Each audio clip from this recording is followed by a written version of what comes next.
నమస్కారం సిటీ వార్తలకు స్వాగతం. ఆంధ్రప్రదేశ్ ప్రభుత్వ ప్రధాన కార్యదర్శి నీరబ్ కుమార్ ప్రసాద్ పదవీ కాలంను 6 నెలలు పొడిగిస్తూ కేంద్రం నిర్ణయం తీసుకుంది.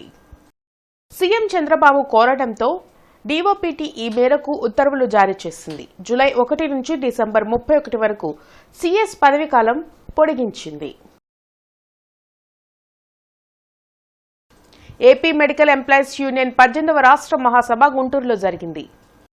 జీజీహెచ్లోని నాట్కో హాల్లో నిర్వహించిన ఈ మహాసభలో ఏఐటీయూసీ రాష్ట్ర నాయకులు బాలయ్య, ఓబులేసు, రవీంద్రనాథ్, రాధాకృష్ణమూర్తి, జంగాల అజయ్ కుమార్ ఇతర నాయకులు పాల్గొన్నారు. మెడికల్ ఉద్యోగులు ఎదుర్కొంటున్న సమస్యలపై చర్చించి పలు తీర్మానాలు చేశారు. కార్మిక వ్యతిరేక విధానాలను ఏ ప్రభుత్వం అనుసరించినా పోరాటం తప్పదని నేతలు హెచ్చరించారు. వైద్య రంగం అనేటటువంటిది పర్మనెంట్ గా ఆరోగ్య విషయాలు చూడాల్సినటువంటి బాధ్యత ప్రభుత్వం పైన ఉంది కాబట్టి దీని పర్మనెంట్ సెక్టార్ ఏర్పాటు చేయాలి, పర్మనెంట్ ఎంప్లాయీస్ని ఏర్పాటు చేయాలి, ఆసుపత్రులు ఏర్పాటు చేయాలి, సౌకర్యాలు ఏర్పాటు చేయాలి, ప్రమోషన్లు ఇవ్వాలి, కాంట్రాక్ట్ బేస్ని రద్దు చేయాలి. ఇవన్నీ కూడా చేయాలని గత 3-4 సంవత్సరాల నుంచి పోరాటం చేశాం. కొత్త ప్రభుత్వం అయినా వచ్చినటువంటి కొత్త ప్రభుత్వం అయినా వీటన్నిటిపైన దృష్టి పెట్టి భవిష్యత్తులో ఎలాంటి ఇబ్బందులు లేకుండా చేయాలనేటటువంటి భావన మా ఆంధ్రప్రదేశ్ మెడికల్ ఎంప్లాయీస్ యూనియన్ కోరుకుంటా ఉంది. ఈ మహాసభలో అలాంటి తీర్మానాలు చేసి రాష్ట్ర ప్రభుత్వానికి ముందుగా డిమాండ్స్ పత్రాలు ఇచ్చి తర్వాత పరిష్కారం చేయకపోతే పోరాట కార్యాచరణ కూడా రూపొందించారు. ఈ మహాసభల్లో వైద్య ఉద్యోగులు ఎదుర్కొంటున్న సమస్యలు, వైద్య రంగంలో కాంట్రాక్ట్ ఉద్యోగుల్ని రెగ్యులర్ చేస్తామని చెప్పి పూర్తి స్థాయిలో చేయకుండా కొంతమందిని మాత్రమే చేశారు. ఏపీ వైద్య విధాన పరిషత్లో పూర్తిగా చేయకుండా మిగతా డిఎంఈ, డిహెచ్, ఈఎస్ఐ హాస్పిటల్లో మాత్రమే రెగ్యులరైజ్ చేశారు. వైద్య విధాన పరిషత్తులో కూడా పూర్తి స్థాయిలో అందరినీ రెగ్యులర్ చేయాలని చెప్పని, కాంట్రాక్ట్ అవుట్సోర్సింగ్ ఉద్యోగులకి కనీస వేతనాలు చెల్లించాలని చెప్పని, కాంట్రాక్ట్ వాళ్ళకి 100% మూల వేతనం, బేసిక్ డిఏ కలిపి ఇవ్వాలని చెప్పని, వైద్య ఉద్యోగులకి అలవెన్సులు, నిలిపేసిన అలవెన్సులు ఇవ్వాలి. మహిళా ఉద్యోగులకు వైద్య శాఖలో పనిచేసే మహిళా ఉద్యోగులకి 5 రోజులు స్పెషల్ క్యాజువల్ లీవ్ మంజూరు చేయాలి.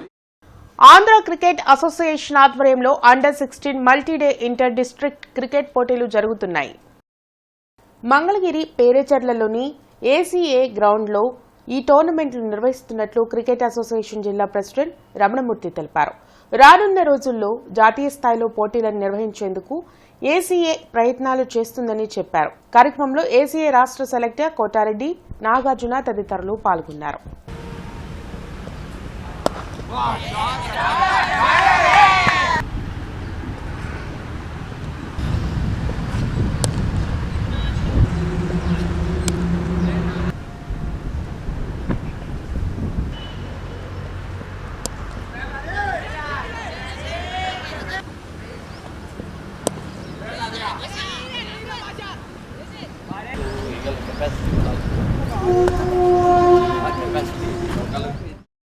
ఆంధ్ర క్రికెట్ అసోసియేషన్ వారి సౌజన్యంతో అండర్-16 బాయ్స్ ఇంటర్ డిస్ట్రిక్ట్ టోర్నమెంటు మన గుంటూరు, నరసరావుపేట, మంగళగిరిలో 7 టీములు పార్టిసిపేట్ చేస్తున్నాయి. అట్టానే మిగతా 6 జిల్లాలు విజయనగరంలో ఆడుతున్నాయి. మిగతా 6 టీములు ఇందులోంచి స్టేట్ టీముని సెలెక్ట్ చేయటం అనేది జరుగుతుంది. ఇదేంటంటే అంతకు ముందు లేని దానికన్నా ఇప్పుడు ఎక్కువ ఛాన్సెస్, ఎక్కువ మ్యాచ్లు, పిల్లలకి ఎక్స్పోజర్ ఎక్కువ ఇవ్వటం అనే సదుద్దేశంతో ఏసీఏ వారు ఈ రకంగా టాలెంట్ సర్చ్ వారు కానీ, లేకపోతే సిఏసి వాళ్ళు కానీ, సెలెక్టర్లు కానీ ఒక నిర్ణయం తీసుకొని ఎక్కువ అవకాశాలు పిల్లలకి ఇస్తే, ఒక మ్యాచ్లో ఫెయిల్ అయినా రెండో మ్యాచ్లో వాళ్ళ యొక్క సత్తాన్ని చాటుకోవటానికి అవకాశం ఇవ్వటం కోసం ఈ రకమైన ఏర్పాటు చేసి ప్రతి విద్యార్థికి మెరుగైన విద్యను అందించడంతో పాటు నైపుణ్యాభివృద్ధికి ప్రత్యేక శిక్షణను రాష్ట్ర ప్రభుత్వం అందిస్తుందని ఎమ్మెల్యే నసీర్ అహ్మద్ తెలిపారు. హిందూ హైస్కూల్లోని విద్యార్థులకు స్కూల్ కిట్స్ ను ఆయన పంపిణీ చేశారు. మంత్రి నారా లోకేష్ విద్యారంగంలో విప్లవాత్మకమైన మార్పులు తెచ్చేందుకు సిద్ధంగా ఉన్నారని, త్వరలోనే అవి అమల్లోకి వస్తాయని ఎమ్మెల్యే తెలిపారు. కార్పొరేట్ స్కూల్స్ కు ధీటుగా ప్రభుత్వ స్కూల్స్ పోటీ పడుతున్నాయని చెప్పారు. ఈరోజు ప్రభుత్వం మీరు చదువుకోవడానికి ప్రతి ఒక్క స్టూడెంట్ కూడా ఫీజు 15,000, 20,000 వాళ్ళు పెడితే మీకోసం ప్రభుత్వం 35,000 ఒక్కొక్క స్టూడెంట్కి ఎక్స్పెండిచర్ పెడుతుంది.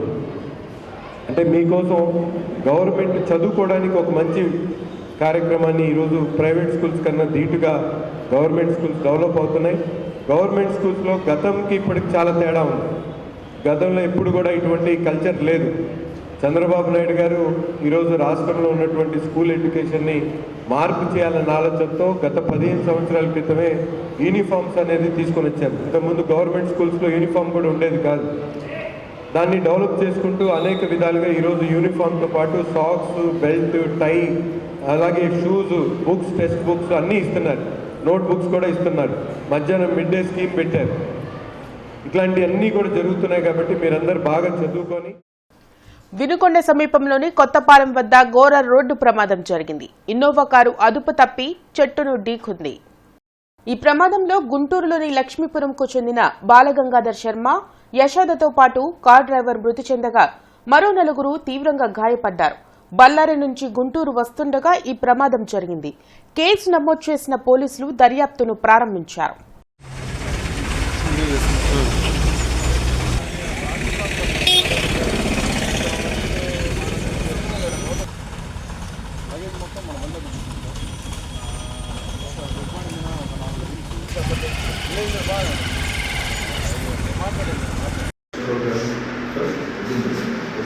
హెడ్ ఇంజరీ ఉంది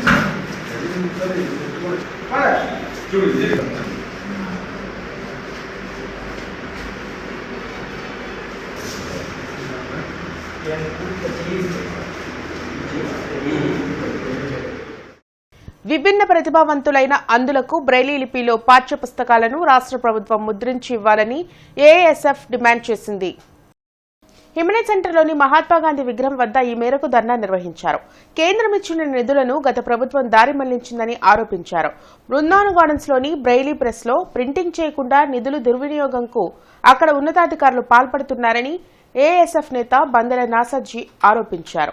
తక్షణమే రాష్ట్ర ప్రభుత్వం చర్యలు తీసుకుని బ్రైలీ లిపిలో పుస్తకాలను ప్రింట్ చేయాలని కోరారు.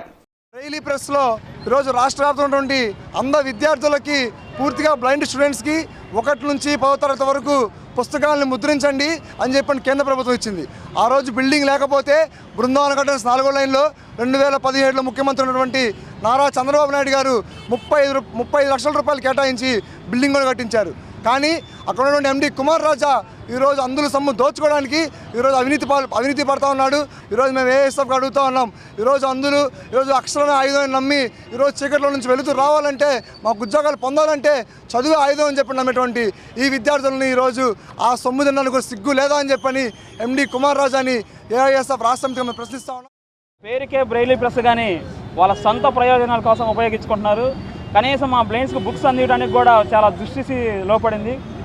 ఎండి కుమార్ రాజు అంత అవినీతిపరుడు అంటే మా వికలాంగుల సొమ్ము మొత్తం దోసుకొని వాళ్ళకి నచ్చిన వాళ్ళకి పెట్టుకొని కనీసం అందులో జాబులు చేయడానికి కూడా 4 మారారు. అక్కడ వికలాంగులు ఎవరు కూడా చేయడానికి లేకుండా అక్కడ ఉన్న వాళ్ళ సొంత వాళ్ళకి పెట్టుకొని ఆరికనే ఒక ఆమెను పెట్టుకొని అక్కడే ఆమె ఆఫీసర్ లాగా ఆయనకు ఆమె తొత్తు పలుకుతూ వాళ్ళిద్దరు కలిపి మా సొమ్ముని ఎంతో దోశారు. కనీసం మా వాళ్ళు పోతే అక్కడికి కేసులు పెట్టడం, వాళ్ళని హింసించడం, హాస్టల్ వాటిని కూడా మెమో ఇప్పించారు ఏడీ గారి చేత. బొజ్జా తారకం 83వ జయంతి కార్యక్రమం అరండలపేటలో జరిగింది. పలు సంఘాల నేతలు తారకం చిత్రపటానికి పూలమాల వేసి నివాళులర్పించారు.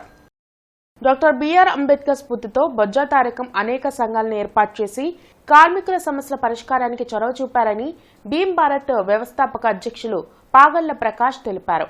బొజ్జా తారకం జయంతి వేడుకలు అరండలపేట కార్యాలయంలో నిర్వహించారు. పలు సంఘాల నేతలు సాంబశివరావు, తాడికొండ నరసింహారావు, డేవిడ్ విలియమ్స్, కమలకుమారి తదితరులు డాక్టర్ బిఆర్ అంబేద్కర్ బొజ్జా తారకం చిత్రపటానికి పూలమాల వేసి నివాళులర్పించారు. బాబాసాహెబ్ అంబేద్కర్ గారి ఆలోచనల్ని దాదాపుగా ఆయన మొట్టమొదటగా సంఘాలు ఏర్పాటు చేసి ఆ సంఘాల ద్వారాగా ఎవరైతే ఈ అణగారిన ప్రజలు ఉన్నారో ఈ ప్రజలను చైతన్యపరిచేదానికి నిరంతరం శ్రమించి మరి ఆ రోజుల్లో 1985లో కారంచెడు సంఘటన జరిగినప్పుడు ఆయన హైకోర్టులో ప్లేటర్గా ఉంటూ అప్పుడు దళిత మహాసభ అనే దాన్ని ఏర్పాటు చేసుకొని ఆ దళిత మహాసభ ద్వారాగా కత్తి పద్మారావు గారు, బొజ్జా తారకం గారు, ఇంకా వామపక్ష పార్టీలో ఉన్నటువంటి సత్యమూర్తి గారు, అదేవిధంగా గద్దర్ గారు, వీళ్ళందరి నాయకత్వంలో ఈ పేద ప్రజలకి ఏం కావాలో ఆ హక్కుల్ని రాజ్యాంగం మనకు ఏదైతే కల్పించిందో ఆ హక్కుల్ని కొనసాగింపులో భాగంగా ఆయన న్యాయవాది వృత్తిని పణంగా పెట్టి మరి అనేకమైన కార్యక్రమాలను రూపొందించినటువంటి మహావ్యక్తి.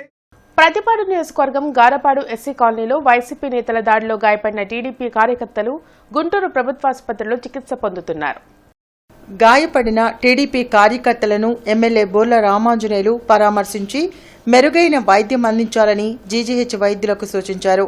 గ్రామీణ ప్రాంతాల్లో వైసీపీ కార్యకర్తల అరాచకాలు మితిమీరిపోతున్నాయని, దాడులకు పాల్పడిన వారిని అరెస్టు చేసి కఠినంగా శిక్షించాలని ఎమ్మెల్యే పోలీసు శాఖను కోరారు. వాళ్లకు ప్రాణాన్ని తలపెడుతూనే ఉన్నారు వైసీపీ నాయకులు. ఇక్కడ వైసీపీ నాయకులు మళ్ళా వీళ్ళ మీద ప్రయోగం చేసేది కూడా మళ్ళీ ఎస్సీలే, యామర్తి ఎస్సీలు, గార్పాట్లోనే ఇంకొక ఎస్సీ వర్గాన్ని వీళ్ళ మీద దౌర్జన్యం చేయించి వాళ్ళని జైలు పాలు చేసి వీళ్ళని హాస్పిటల్ పాలు చేసి వైసీపీ నాయకులు ఒక రాక్షస ఆనందాన్ని పొందడం అనేది దురదృష్టకరం. సో ఈసారి ఇప్పుడు జరిగినటువంటి ఈ దౌర్జన్యంలో దాదాపు 7-8 మంది దెబ్బతిన్నారు. కళ్ళలు పగిలినాయి, కాళ్ళు ఎరిగినాయి. సో ఈ దౌర్జన్యం ఇక చూస్తూ ఊరుకుండలేము. ఖచ్చితంగా మరి ఎవరైతే దౌర్జన్యం చేశారో వాళ్ళ మీద కఠినమైనటువంటి చర్యలు ఉంటాయి. దీని మీద ఆల్రెడీ డిఎస్పీతో, సిఐలతో అందరితో కూడా మాట్లాడాము.